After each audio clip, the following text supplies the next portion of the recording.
and also Beverly Hallberg, the president of District Media Group. Leslie, let's start with you. Between that and the earlier story that we showed folks about what happened to Betsy DeVos today, going to speak, our new education secretary, going to speak at a school, she was blocked and then harassed by some protesters there. Whatever happened to tolerance? Well, I don't think that protesting an individual or somebody you feel that is going to dismantle a public education system, such as in the case of Ms. DeVos, or if you're concerned that somebody you voted for, if you look at the state of Utah, Salt Lake City especially, although they may have a supported Representative Chavez, many of them didn't support Donald Trump, and if they did, they supported him to bring back jobs, not to defund Planned Parenthood, they certainly not have to a have right. a Muslim ban or a travel ban, and to ask questions. But where I think a lot of folks will question it is when it comes to blocking somebody initially from getting in, blocking somebody's free speech, the kind of animosity that we are seeing in this. Beverly, what are your thoughts on that?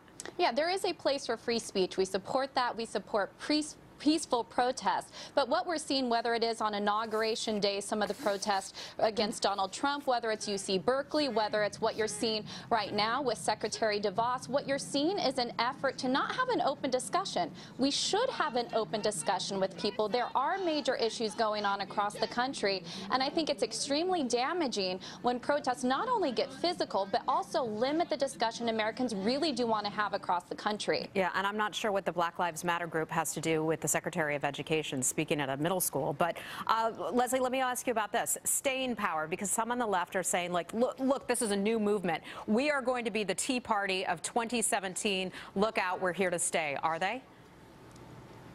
Well, I really do think they are, and quite frankly, if they're going to be the Tea Party of the left, which I, as a member of the left, think they should take a page from the Tea Party rule book, because the Tea Party was very successful.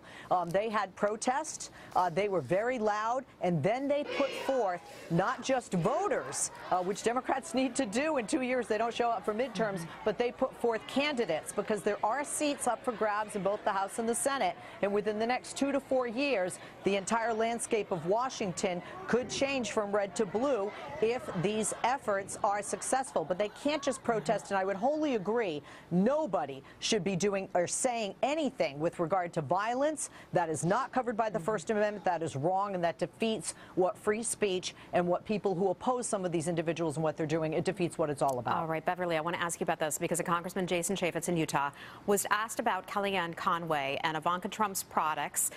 Here's how he responded to that. Let's listen to this, and then I want to get your reaction. We sent a very candid, very direct letter to the White House and to the Office of Government Ethics. They need to investigate it. What the Kellyanne Conway was wrong. It should never happen again. All right, he said it was wrong and it should never happen again. What do you make of all of this? You know, our Judge Napolitano, he was on earlier today. He said, is this a serious ethical issue? No. Was Kellyanne Conway trying to make money off of this? No. Will Ivanka Trump make more money off of this? No. He said there's a whole lot of nothing. What do you think about this? Yeah, I would definitely agree that when you're taking a look at this situation, there is definitely an element where you would say she crossed the line. She shouldn't have done it. It looks like that. Congress is going to look into it. But what I think is so interesting is when we're talking about ethics violations, why weren't people outraged or the left outraged when Hillary Clinton had a private server, when she had the debacle in Benghazi, when the IRS went after conservative groups? So if we're really going to make a big issue about Kellyanne Conway mentioning Ivanka's clothes, which by the way are really nice clothes, we all know, though, that she is not trying to make a buck off of it. So important to look into. She shouldn't have done it, but I think it's interesting how the left wants to turn it. Okay, so Leslie, there was a letter from Congress requesting a formal inquiry. What do you think happens with it?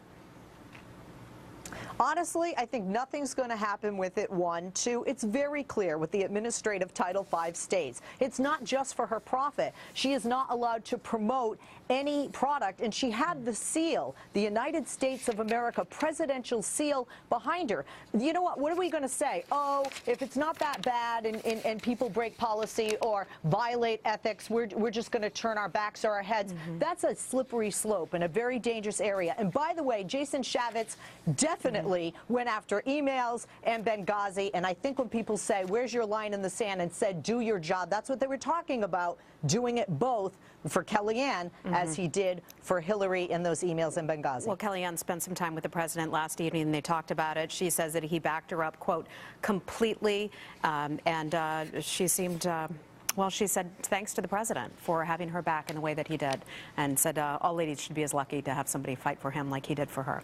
Leslie Marshall and Beverly Hallberg, just want to keep it fair and balanced there. Ladies, thank you so much for joining us. We'll see you again real soon.